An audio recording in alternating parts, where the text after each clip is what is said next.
O Ceará pode ter menos eleitores indo às urnas em 2022. A gente te explica por quê e mostra como regularizar o seu título de eleitor. E tem também uma entrevista com o presidente da Câmara Municipal de Fortaleza, o vereador Antônio Henrique. É agora, o Ponto Poder está só começando.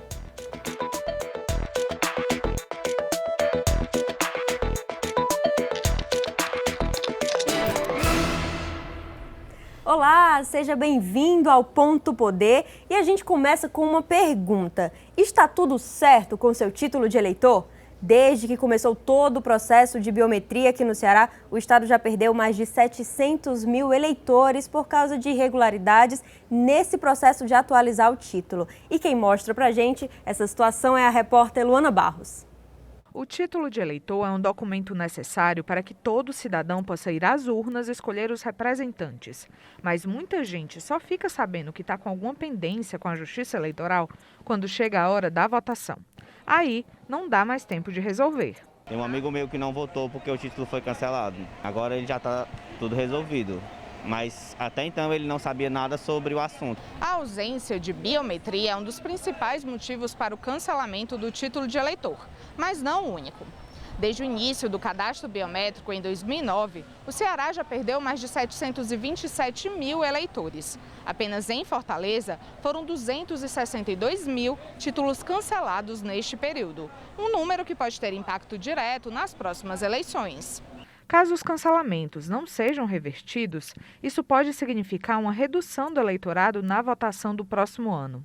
No primeiro turno das eleições de 2020, mais de 6,5 milhões de eleitores foram às urnas no Ceará. Hoje, o número de cearenses aptos a votar está em pouco mais de 6,2 milhões, uma diminuição de 5%. Os motivos para o cancelamento do título de eleitor variam, mas eles ainda podem ser revertidos antes da próxima votação. Os casos mais comuns, de fato, são a revisão do eleitorado, e aí é bom lembrar que nós tivemos revisões biométricas em todo o estado desde 2009 até 2019, e o caso de ausência a 3 pleitos consecutivos. Lembrando que esse cancelamento acontece sempre em anos não eleitorais e que neste ano de 2021, devido à pandemia, esse processamento foi suspenso. Nesses 2 casos de cancelamento, o atendimento ao eleitor é imprescindível para regularizar a inscrição. Pois é, importante que o eleitor fique atento para não deixar de votar no ano que vem. Para continuar falando desse assunto e para falar para a gente sobre como regularizar a situação, quem está precisando, a gente recebe agora no Ponto Poder o Marcel Almeida, ele que é coordenador de atendimento ao eleitor do Tribunal Regional Eleitoral do Ceará. Marcel, muito obrigado pela participação, seja muito bem-vindo. Obrigado, para a gente é sempre um prazer. A gente preparou para esse momento, Marcel, uma ida às ruas. Fomos às ruas ouvir eleitores para que eles pudessem, enfim, trazer dúvidas para a gente que você, como representante da Justiça Eleitoral, possa falar sobre algumas delas. Então a gente vai mostrar primeiro, então, a primeira dúvida que a gente foi ouvir. Se cancelaram o meu título, quais são as consequências? Vamos lá, a eleitora quer saber quais são as consequências se eu tiver o título cancelado. Responde para a gente, Marcel, por favor. Pois não. Se o eleitor tiver com o título cancelado, ele, consequentemente, não vai ter a quitação eleitoral. E aí ele não vai conseguir, por exemplo, emitir passaporte, não vai conseguir efetuar ou renovar matrículas em universidades. Ele pode ter problema também para tirar empréstimos em instituições públicas ou fiscalizadas pelo governo. Então, essa é uma oportunidade que a gente tem para poder regularizar a situação dele através do nosso atendimento pela internet, no site do TRE do Ceará. Temos mais uma dúvida, vamos ver o que o eleitor ou a eleitora quer saber? Gostaria de saber como é que se faz para ajeitar o título da gente estando cancelado. Tá aí, o Marcel já falou sobre a internet como um meio para que o eleitor possa lá buscar a regularização. É a única forma nesse período de pandemia? Como é que o eleitor pode proceder, Marcel? Isso, nesse momento de pandemia, o TRE não está com atendimento presencial, mas ninguém vai ficar prejudicado, porque a gente está com atendimento remoto. Todos os cartórios eleitorais estão atendendo através da internet. Então, no site do TRE, na internet, é possível que o eleitor entre, faça a sua regularização. Quem tiver com qualquer problema, pode, através do site lá do Título Net, entrar Ele pode enviar os documentos, bater as fotos necessárias e ele pode tanto se alistar como regularizar um título que foi cancelado. Tá ok, Marcelo, muito obrigado pelas informações. Jéssica, tudo claro para que ninguém deixe de votar por título cancelado no ano que vem. É verdade, já tem nova eleição, gente, então cuidem resolver. E a gente muda de assunto agora para falar sobre CPI da Covid. Os senadores entraram numa nova etapa de discussão após aí os primeiros meses de atuação da CPI. E quem conversa com a gente sobre isso é o jornalista Wagner Mendes, que está aqui conosco na redação. Olá, Wagner. Olá, Jéssica. Olá a todos. O que é que a gente tem de atualização da CPI até agora, assim, hoje, terça-feira, esse dia tradicional já de ter novidade da CPI? O que é que a gente tem de hoje? Bem, nesta terça-feira, os senadores ouviram na CPI da Covid o deputado estadual Fausto Júnior, que é lá do estado do Amazonas. Fausto ele foi o relator da CPI lá na Assembleia Legislativa, que investigou suspeitas de irregularidades em relação à compra de respiradores. E no relatório aí do Fausto, ele pediu a exoneração, a demissão de agentes públicos por ser confirmadas aí as irregularidades, indícios de corrupção na compra desse tipo de material no meio da pandemia. A gente lembra que a Amazonas foi um estado aí que teve um colapso na saúde muito grave. Então ele depois hoje, nesta terça-feira da CPI da Covid, hoje também estava prevista a votação do requerimento da convocação do deputado federal Ricardo Barros à CPI da Covid, mas essa votação desse requerimento foi adiada para amanhã, nesta quarta-feira. De certa forma, a gente já está falando aí de um terceiro momento na CPI, né? Mas a gente teve outros 2 momentos na comissão e é importante que a gente lembre que momentos foram esses até agora para quem está em casa. Olha só, a gente preparou algumas telas, vai aparecer aí para você. A gente viu aí que no início dos trabalhos da CPI, a gestão da pandemia pelo governo federal esteve no foco ali dos trabalhos dos senadores, quando foram ouvidos os ex-ministros da Saúde, Luiz Henrique Mandetta, Eduardo Pazuello, também o Nelson Teich e o atual ministro da Saúde, que aparece aí para você, Marcelo Queiroga. Os senadores quiseram saber dos ex-ministros e também do atual sobre a condução federal da pandemia, como é que foi a questão da negociação para a compra de vacinas, a questão das orientações do governo federal para estados e municípios. Tudo isso teve em pauta nesse primeiro momento. E logo nas outras semanas seguintes, a gente também viu um foco muito intenso dos senadores em discutir a questão do apoio do governo federal a um suposto tratamento precoce. Teve também as investigações da existência de um possível gabinete paralelo de aconselhamento ao presidente da República, ali fora da rotina do Ministério. Foi justamente, você deve lembrar, quando foram ouvidos nomes como a médica cearense Mayra Pinheiro, que é secretária no Ministério da Saúde, a médica Nise Yamaguchi e o deputado Osmar Terra também. E agora a CPI entra, então, numa nova etapa muito mais focada nessa questão da corrupção, não é? A gente chama o Wagner novamente, que está atento a toda essa mobilização aí dos últimos dias, que tem chamado a atenção por se mostrar mais como uma possível ameaça até ao próprio governo federal, ao presidente Jair Bolsonaro, Wagner. Exatamente, Jéssica. Eu falei do nome do Ricardo Barros, que é o líder do governo na Câmara dos Deputados, porque o nome dele foi citado na semana passada, justamente na comissão da CPI, diante de toda a polêmica envolvendo a vacina indiana, a Covaxin. O que é que acontece, por que essa questão da compra da vacina da Covaxin ela é tão importante nesse momento para a CPI? Há 2 semanas, aqui mesmo no Ponto Poder, o relator da CPI da Covid, o senador Randolfo Rodrigues, falou que essa seria uma nova etapa. A próxima etapa da CPI seria a investigação de possíveis irregularidades de corrupção na gestão da pandemia.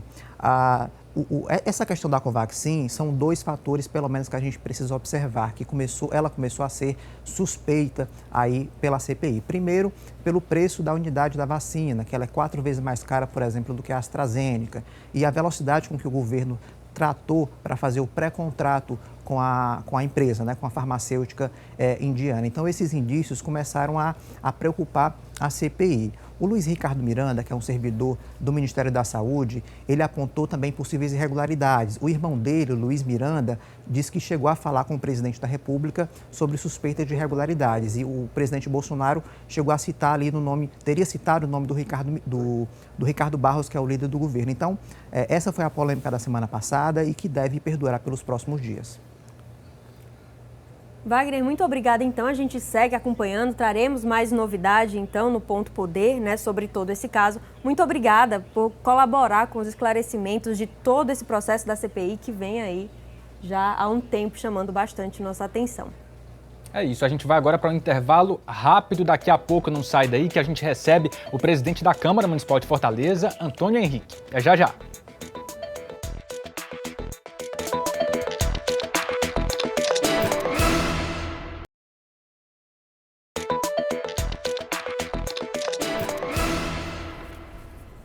Ponto Poder de volta, a gente fala, claro, agora do Poder Legislativo. O semestre está acabando, um momento de proximidade de recesso nos parlamentos, incluindo a Câmara Municipal de Fortaleza. Também é o momento de prestar contas, saber o que foi pauta durante esse semestre, quais assuntos relevantes para você que está em casa estiveram lá em discussão, em votação e o que a gente pode esperar para o segundo semestre deste ano, ainda em meio à pandemia, com crise na saúde, crise financeira.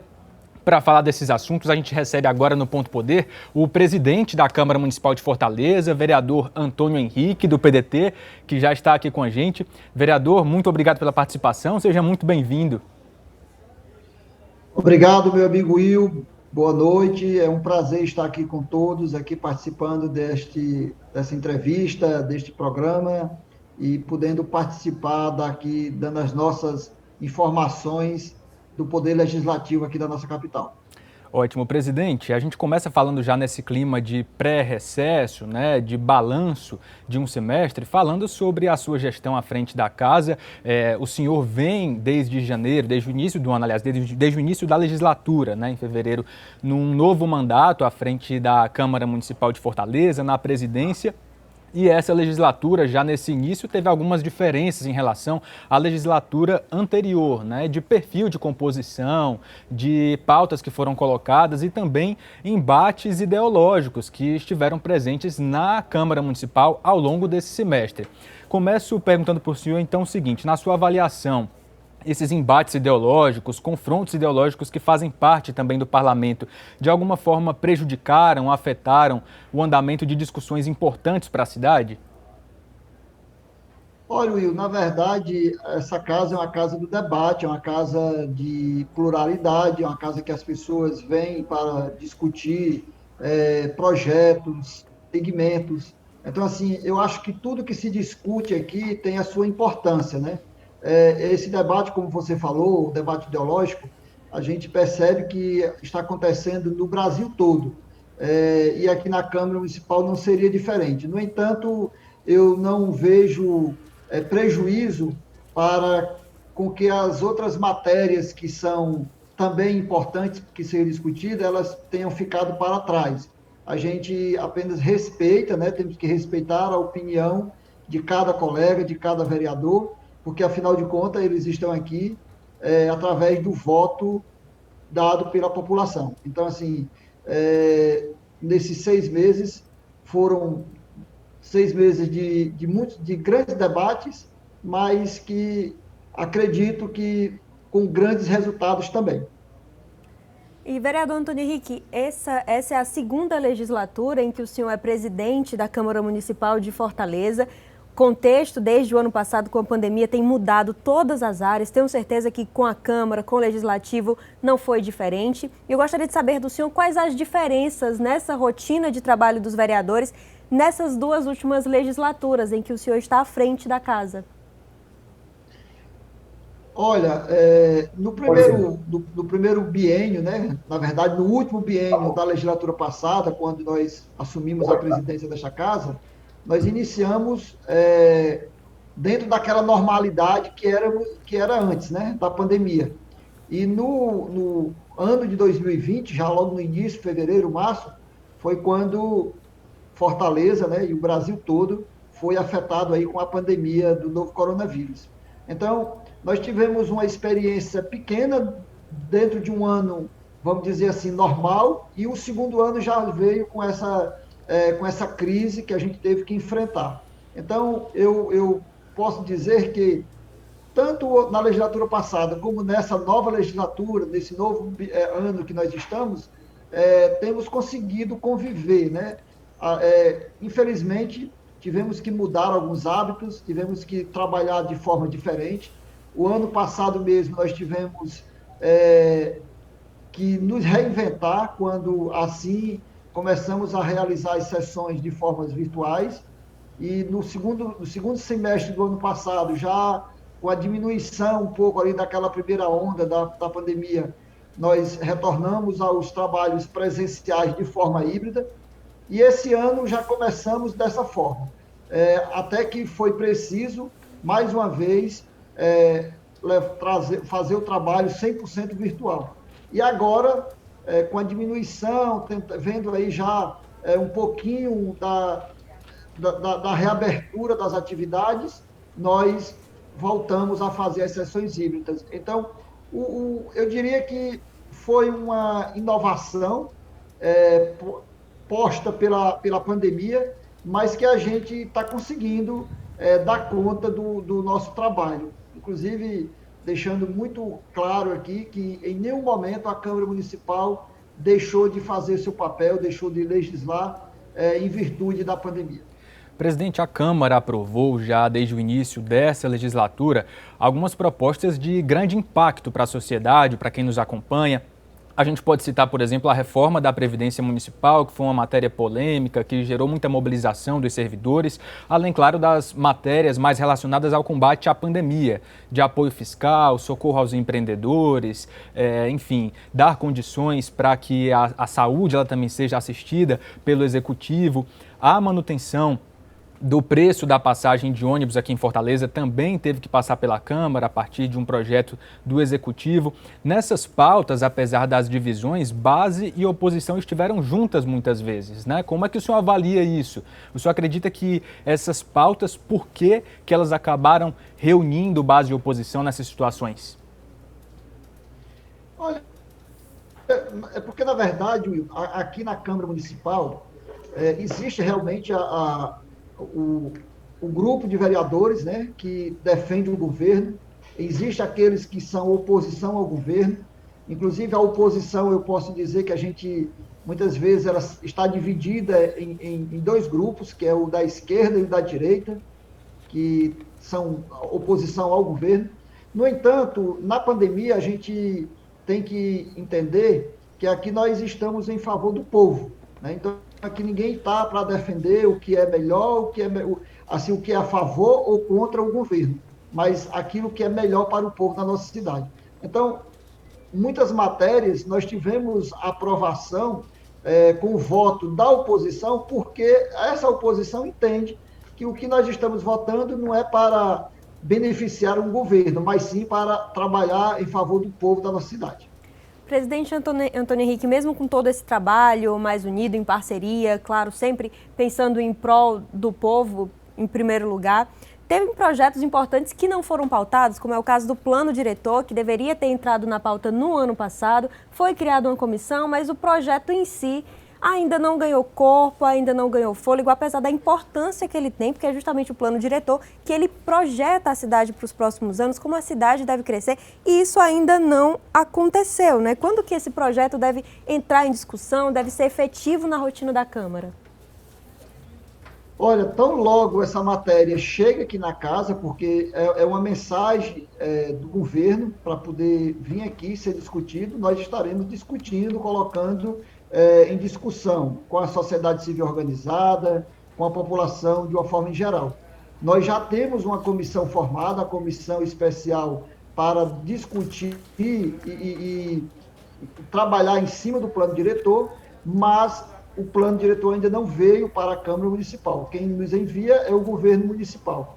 Acredito que lá já está sendo elaborado esse plano, desde a legislatura passada, do governo anterior, já vinha sido trabalhado em cima dessa matéria, dessa mensagem, e nós estamos aguardando para que chegue à Câmara Municipal e chegando aqui a gente possa discutir com a sociedade e depois colocar em votação. Já tem algum prazo, presidente Antônio Henrique? O senhor já dialogou sobre isso com o prefeito José Sarto? Já tem alguma previsão?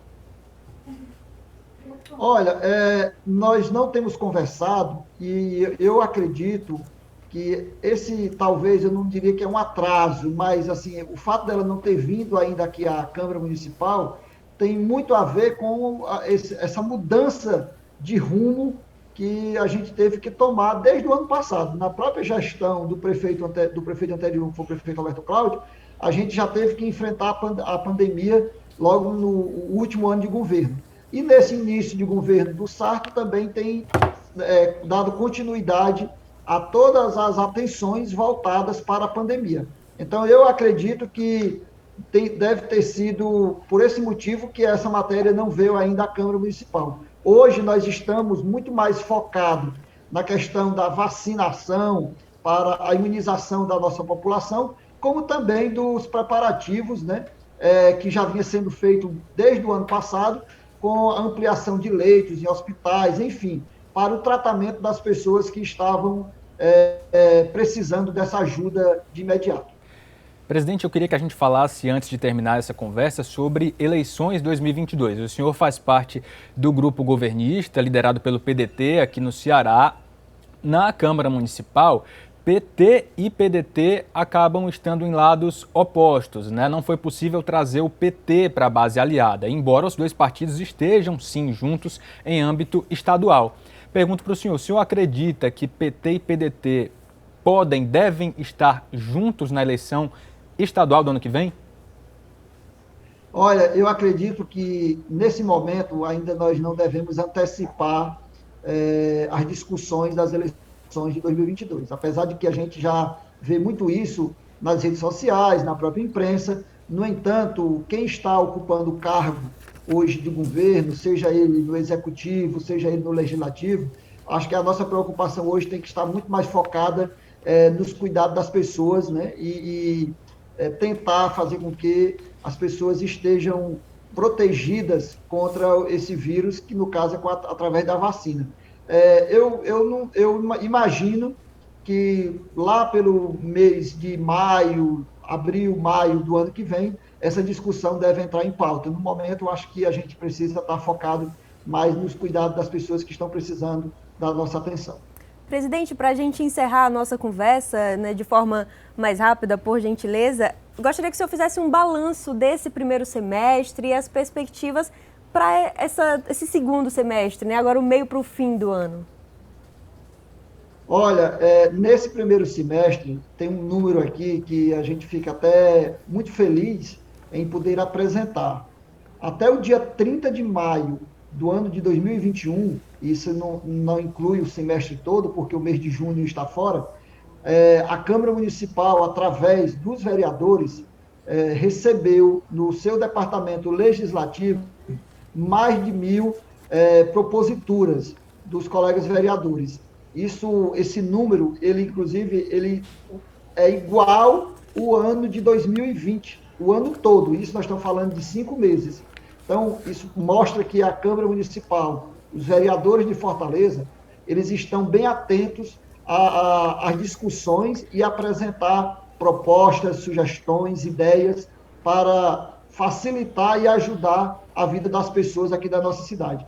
Isso desde um projeto de indicação, quando você sugere ao executivo para que ele possa fazer algo pela cidade, através de um requerimento que o vereador também apresenta, ou até mesmo um projeto de lei ou um decreto legislativo. Então, são muitas matérias que a Câmara Municipal recebeu, e aí eu faço um registro dizendo que mesmo nós estando trabalhando durante os 3 meses praticamente, de forma virtual, a Câmara Municipal não deixou de trabalhar, não deixou de apresentar seus projetos e discutir os problemas, né, e as soluções aqui para a nossa cidade. Então, a minha palavra é de gratidão e reconhecimento ao trabalho feito por todos os vereadores e também dizer que vamos continuar trabalhando, porque agora no segundo semestre desse ano de 2021, nós vamos continuar avançando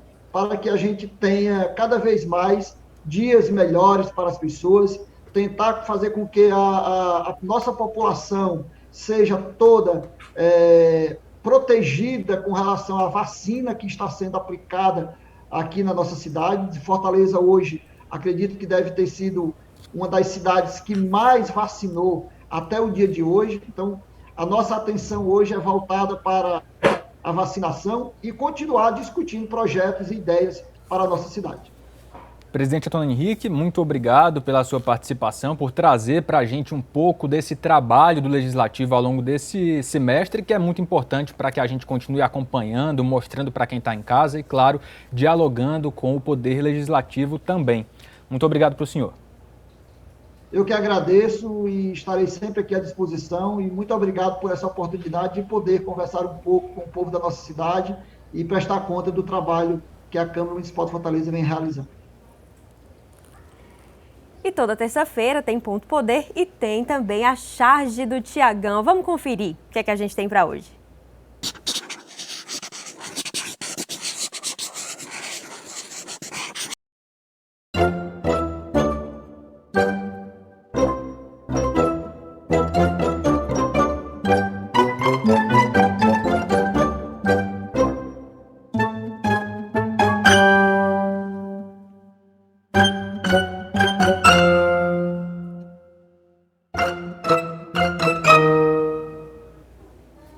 É importante que a vacina chegue para todo mundo, que qualquer irregularidade seja de fato investigada, punida, porque a população definitivamente não merece isso. A gente vai ficando por aqui, o nosso próximo encontro vai ser na próxima terça-feira, mas você já sabe, para não perder nada da política, é só ficar ligado no pontopoder.com.br. Muito obrigada pela sua companhia, na próxima semana tem mais. Até lá!